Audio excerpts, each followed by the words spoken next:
আমার আব্বাকে আপনারা চিনবেন সবাই, মৌলানা আশরাফুল হক রহমানী রাহিমাহুল্লাহ।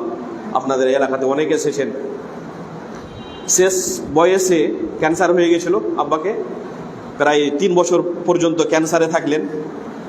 আমরা দেখেছি, গ্রামের লোকেরা দেখেছে যে ডাক্তার আর সবাই বলছেন যে মসজিদ যেয়েন না আপনি নামাজ পড়ার জন্য, আপনি বাড়তি পড়েন, বিছানায় পড়েন।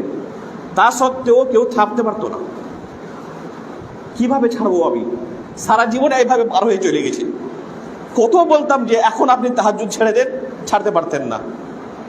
অনেক লোক বাহানা খুঁজে নামাজ থেকে দূরে থাকার কারণে, রোজার কারণে ওই অবস্থাতে রোজাও রেখেছে, ছাড়তে পারেননি। যে এক আমলকে সারা জীবন করে এসেছি, কিভাবে ছেড়ে দেবো? ছাড়তে পারছেন না। তো কোনো মানুষের এইভাবে যদি আমল করার আদত হয়ে যায় আর শেষ অবস্থায় না করতে পারেন, তাও আল্লাহ রাব্বুল আলামিন কিন্তু ওকে বদলা দিবেন। কিন্তু আসল হচ্ছে যে ওর যৌবনকালটা যে পার হয়ে গেছে, ওই যৌবনকালটা কিভাবে সে পার করেছে। যৌবনকালে যখন ওর কাছে ছিল সুযোগ, আর তখন সে ইবাদত করেনি, আর বুড়ো অবস্থায় এসে বলছেন যে আমার কাছে যদি যৌবন থাকতো, এখন তোমাদের মতো আমার যদি অবস্থা থাকতো তাহলে আমি ইবাদত করতাম। যখন আপনার এই অবস্থা ছিল তখন কি আপনি করেছিলেন? তখন যদি না করে থাকেন তো এখন এই কথা বলে কিন্তু কোনো আপনার পরিত্রাণ হবে না, কোনো লাভ পাবেন না। কিন্তু ওই অবস্থাটাকে যদি আপনি এইভাবে পার করে রেখেছেন তো আল্লাহ রাব্বুল আলামিন আপনাকে তৌফিকও দান করবেন। আর যদি নাও করতে পারেন তো ইনশাআল্লাহ ওর নিয়তের কারণে আপনি নেকি পেয়ে যাবেন। তো আবু ইসহাক আস-সাবিঈ রাহিমাহুল্লাহ এটা প্রথম ওরাকে নসিহত করলেন। দ্বিতীয় নসিহত কি বলছেন?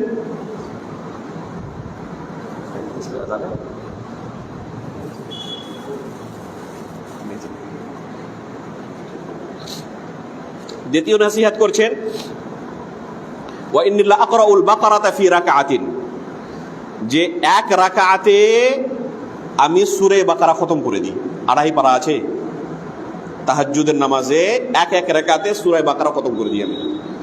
ওয়া ইন্নী লা আসুমু আশহুরাল হুরুম, আর 4টি মাস যেটা আশহুরুল হুরুম আছে ওই 4 মাস আমি রোজা রাখি।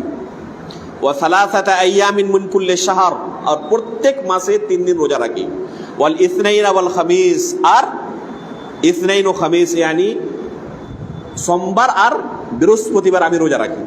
তারপরে উনি এই আয়াতটি পাঠ করেন, ওয়া আম্মা বিনি'মাতি রাব্বিকা ফাহাদ্দিস, আল্লাহ রাব্বুল আলামিন আপনাকে যে নিয়ামতগুলো দান করেছেন এই নিয়ামতগুলো আপনি লোকেদের মধ্যে চর্চা করুন, বর্ণনা করুন। এই আয়াতটি পাঠ করার উদ্দেশ্য কি?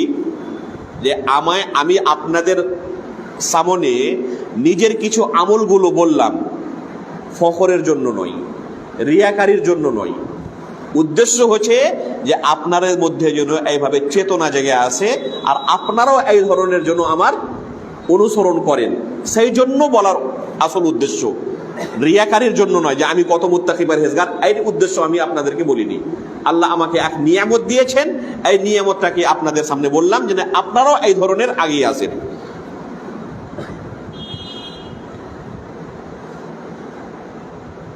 সময় খুবই অল্প হয়ে গেছে, আরো কিছু এক-আধটা ইমামের কিছু নসিহত, কিছু উপদেশ আপনাদের সামনে রাখবো, তারপর ইনশাআল্লাহ এই আলোচনাকে খতম করব। আনাস ইবনে সিরিন রাহিমাহুল্লাহ এক তাবেঈ, সাহাবাদের কাছে ইনি অর্জন করেছেন।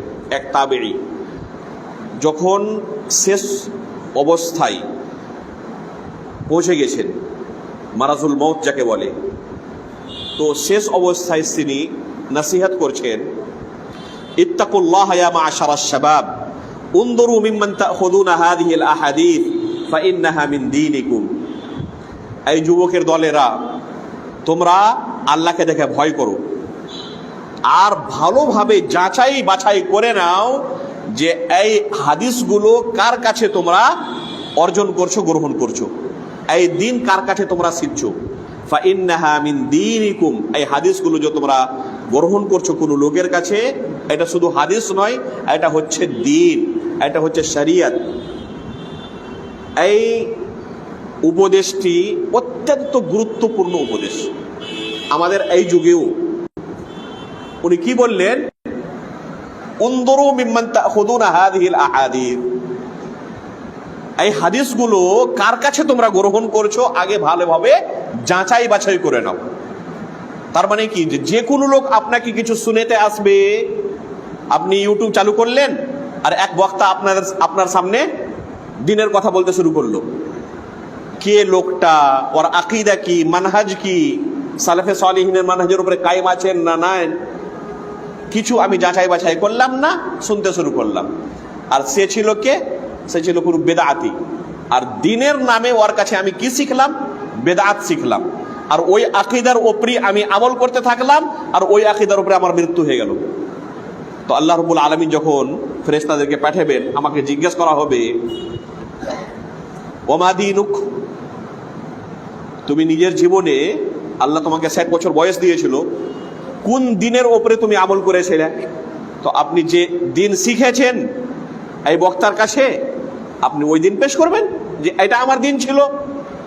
আল্লাহ রসুল সাল্লাল্লাহু আলাইহি ওয়াসাল্লাম নিজের সাহাবাদেরকে যে দিন শিখিয়ে গেছিলেন, ওই দিনের সাথে ম্যাচ করা হলো, তো কোনো ম্যাচিং হচ্ছে না। কিন্তু আল্লাহ রসুল সাল্লাল্লাহু আলাইহি ওয়াসাল্লাম সাহাবাদেরকে যে দিন দিয়ে গেছিলেন, যে দিনের সম্পর্কে আল্লাহ রাব্বুল আলামিন কোরআনে কি বলছেন, ওয়ামান ইয়াবতাগি গায়রাল ইসলামি দীনান ফালাই ইউকবালা মিন ওয়া হুয়া ফিল আখিরাতি মিনাল খাসিরিন, যে ইসলাম ধর্ম ছাড়া অন্য কোনো ধর্মের যদি কেউ অনুকরণ করে আর এই ধরনের দিন আল্লাহর কাছে যদি পেশ করে, ফালাই ইউকবালা মিন, হারগিজ ওর কাছ থেকে এই ধরনের কোনো দিনকে গ্রহণ করা হবে না।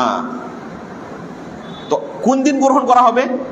যে দিন রাসূলুল্লাহ সাল্লাল্লাহু আলাইহি ওয়াসাল্লামকে আল্লাহ রাব্বুল আলামিন দিয়েছিলেন, আর যেদিন রাসূলুল্লাহ সাল্লাল্লাহু আলাইহি ওয়াসাল্লাম সাহাবাদেরকে শিক্ষা দিয়েছিলেন। এবার আপনি ওই বক্তার কাছ থেকে একদিন শিখলেন, ওইভাবে আপনার আকীদা হলো, আপনি ফলো করলেন, আমল করলেন, দিয়ে বলছেন যে এই ছিল আমার দিন। ফেরেশতা জিজ্ঞেস করছে আপনাকে, ওমা দীনুক, তোমার দিন কি ছিল? আপনি যে দিনকে ফলো করেছেন পেশ করলেন, ম্যাচিং করা হলো সাহাবায়ে কেরামের কাছে যে দিন ছিল, ওই দিনের সাথে এই দিনটা ম্যাচ হচ্ছে কি হচ্ছে না? তো দেখা গেল কোনো ম্যাচিং নাই, গ্রহণযোগ্য হবে? তার মানে কি, যে যার কাছে আপনি জ্ঞান অর্জন করছেন, দিন শিখছেন, আগে ওকে যাচাই বাছাই করুন যে সে সঠিক দিন আমাকে শিখাচ্ছে না দিনের নামে কোনো বেদাত শিখাচ্ছে আমাকে। এই ধরনের বক্তা আজকে কম নাই, অসংখ্য আছে। আর আমাদের ধরনের অনেক সরদার, অনেক মাদ্রাসার সেক্রেটারি এই ধরনের বক্তাকে দাওয়াতও দেয়, লোকেদেরকে উপদেশ দেওয়ার জন্য, লোকেদেরকে দিন শিক্ষা দেওয়ার জন্য। আর লোকেরা এই ধরনের বক্তার কাছে কিন্তু ডুপ্লিকেট দিন শিখে, অরিজিনাল দিন না। অরিজিনাল দিন কোনটা? অরিজিনাল দিন হচ্ছে যে দিন আল্লাহ রসুল সাল্লাল্লাহু আলাইহি ওয়াসাল্লাম সাহাবাদেরকে শিখাচ্ছিলেন, এটি হচ্ছে অরিজিনাল দিন, খাঁটি দিন। আর আপনি শিখলেন ওই বক্তার কাছে কি দিন? ডুপ্লিকেট দিন। তো এই ডুপ্লিকেট দিন কিন্তু আল্লাহর নিকট গ্রহণযোগ্য হবে না।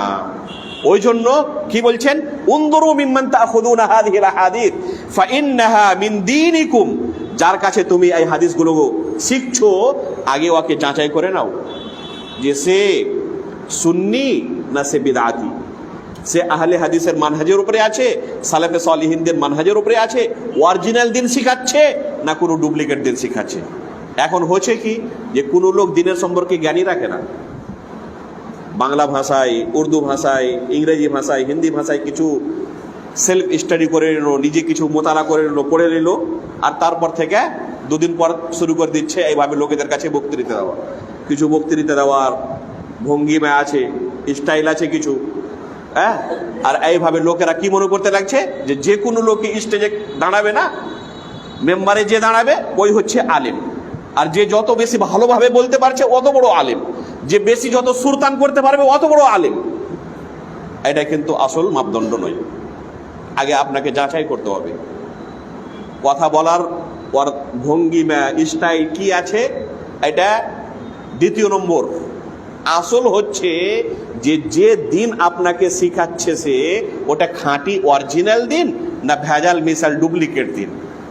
তো এটা কিন্তু আপনাদেরকেও, আম পাবলিককেও উনি এইভাবে উপদেশ দিচ্ছেন। এই হচ্ছে শেষ উপদেশ। অনেক এই ধরনের উপদেশ আছে, কিন্তু সময় কম থাকার কারণে এখানে ইতি করছি। আল্লাহ রাব্বুল আলামিনের কাছে দোয়া করছি আল্লাহ রাব্বুল আলামিন এই সমস্ত উপদেশের উপরে আমাদেরকে আমল করার তৌফিক দান করেন। আমিন। তাকাব্বাল ইয়া রাব্বাল আলামিন। ওয়া সাল্লাল্লাহু আলা নাবিয়্যিনা মুহাম্মদ।